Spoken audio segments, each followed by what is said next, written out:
Am I the asshole for telling my male friend that he's shit at sex? You ever have a friend who's just exhausting to be around, but somehow you end up tolerating them longer than you should've?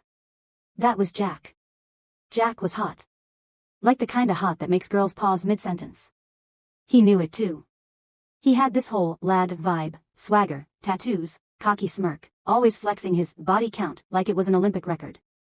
He'd strut around our uni house share in his boxers after bringing a girl over, like he was King D***** K of the castle.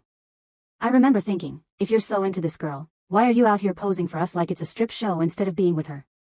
But for whatever reason, we were friends. I saw glimpses of a decent guy under the bravado, usually after a blunt or when we were vibing to some 2 a.m. dubstep.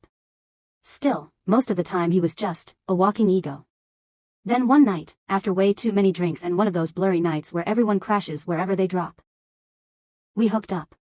And honestly, I don't even know how to explain it without sounding mean, but it was King terrible. He had this huge ego about sex, literally because he had a big dick, and he thought that's all it took. But man, size does not make up for zero effort. There was no foreplay, no kissing, no anything. He left the damn lights and TV on, then just climbed on me like I was a warm-up exercise. I wasn't even turned on, I wasn't wet, and the whole thing felt like I was being jackhammered by someone trying to beat a speedrun record. 10 minutes tops, and he was done.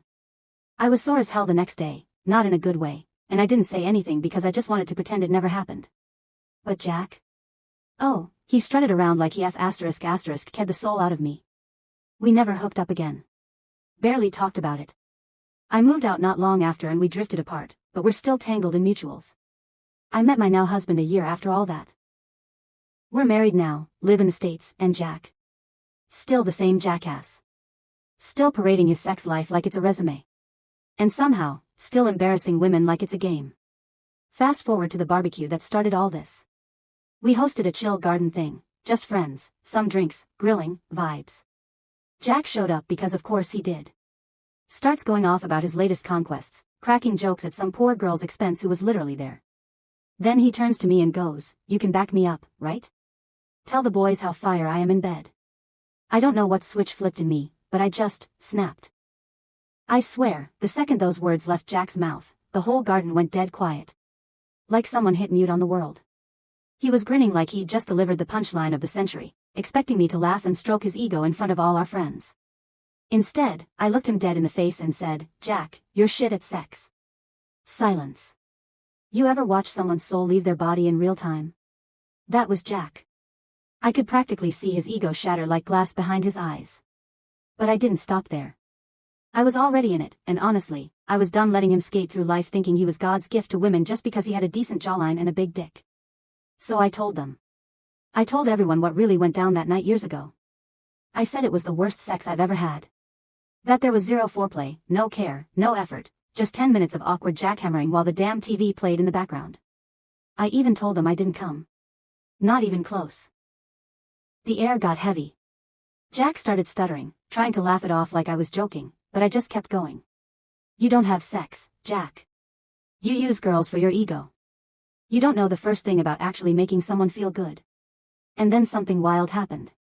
Another girl, one of our mutual friends, chimed in. She's not lying. Same thing happened with me.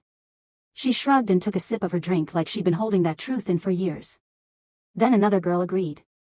Now Jack looked like he was about to melt into the grass. His face was red, his hands clenched. He started shouting about how we were all bitter, jealous, lying bitches who couldn't handle him. Classic deflection. He stormed out after that, slamming the gate behind him like he was in some low-budget reality show. And the guys? Most of them stared at me like I had kicked a puppy. My husband pulled me aside later and told me I was insensitive. That I embarrassed Jack in front of everyone and tore down his identity. And I just stood there thinking, why the hell is everyone more upset about Jack's bruised ego than the years of bullshit we've all been tolerating? So later that night, after everyone had left and the smell of grilled burgers was still lingering in the air, my husband sat me down. He looked uncomfortable. Like he didn't even know where to start. "Babe. I just think maybe you went too far," he finally said. I blinked. Too far? He went on about how Jack relies on this persona he built, how it's his identity, his confidence, how I basically took a sledgehammer to the only thing he has. I just sat there, staring at him, completely stunned. Was he really defending Jack right now? So I asked him, why are you okay with Jack talking about other women like they're trophies? Or throwing around the fact that he slept with me like it's some notch on his belt? And you know what he said? That's just Jack. He doesn't really mean harm. I could have screamed.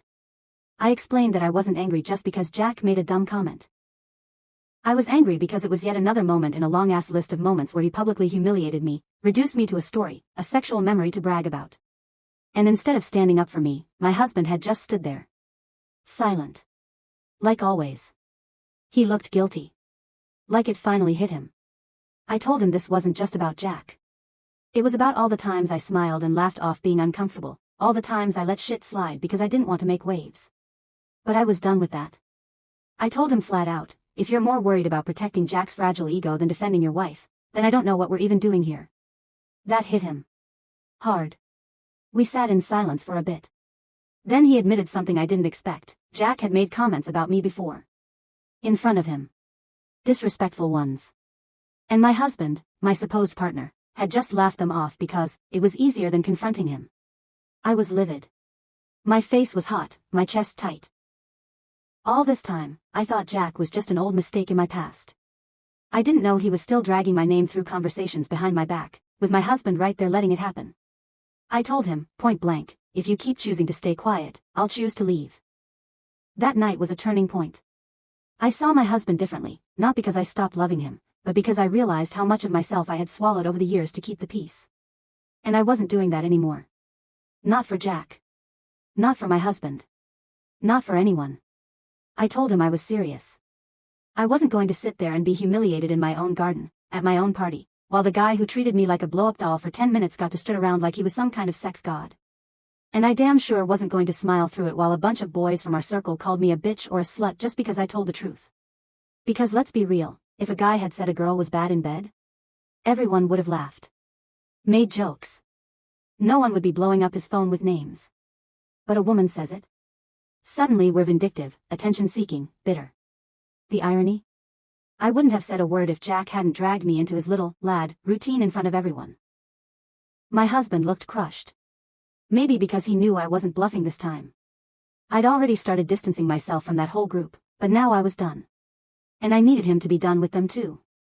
I wasn't asking him to fight my battles, I was asking him to stop watching me fight them alone.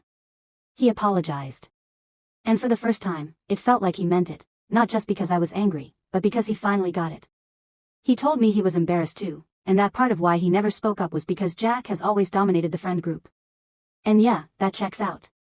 Jack's been that alpha in the room since uni. But at some point, you've got to decide who matters more, the loud guy who treats women like numbers, or your king wife. I told him flat out, if he wanted to keep chasing validation from that group of frat boys in grown man bodies, he could do it alone. I had no interest in being anyone's punchline anymore. He chose me. He told me he wanted out too, and honestly, that was the first time I'd felt truly respected in months. We talked for hours that night, about boundaries, about how I'd covered my discomfort with fake laughs for years, about how I should have spoken up sooner, and how he should have listened even when I didn't. And then I did one last thing. After everything, I couldn't just leave it hanging. Not with Jack.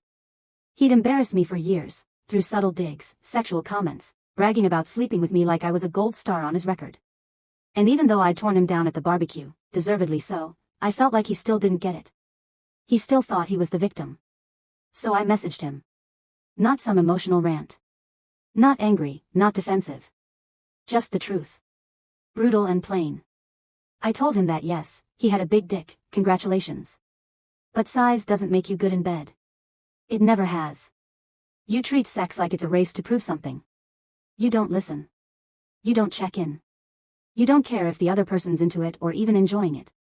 You just want to say you did it, and then stood around like you've earned a medal. I reminded him of that night, how I wasn't turned on, how there was zero foreplay, how I left that room feeling more like a prop than a person. And how the next morning, I was sore, not because it was amazing, but because you didn't care enough to make sure I was even ready. I told him the only reason women sleep with him is because he's loud, confident, and charming, for about 5 minutes. But none of that matters when you don't know how to respect women. We're not checkboxes on your sex resume. We're human beings. I ended it with this. You want to be seen as a sex god? Then stop treating women like conquests and start listening. Otherwise, you'll just keep faking confidence and collecting one-night stands with girls who leave your bed rolling their eyes. Then I blocked him. Everywhere.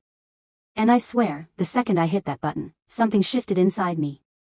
Like years of second-guessing, people-pleasing, and brushing off discomfort just fell off. I'd spent so long minimizing my own experiences to avoid making others uncomfortable, especially men. Not anymore. Jack doesn't get a second chance with me. Not in my life, not in my home, not in my story. And neither does anyone who excuses that kind of behavior just because that's just how he is. My husband? He's still trying. He's been unlearning a lot, and to his credit, he's listening now, like actually listening. He cut ties with Jack too, and we've been building our circle back from scratch. Smaller, quieter, but safe. So, yeah. A lot changed because of one brutally honest moment at a barbecue. And honestly, I'd do it again.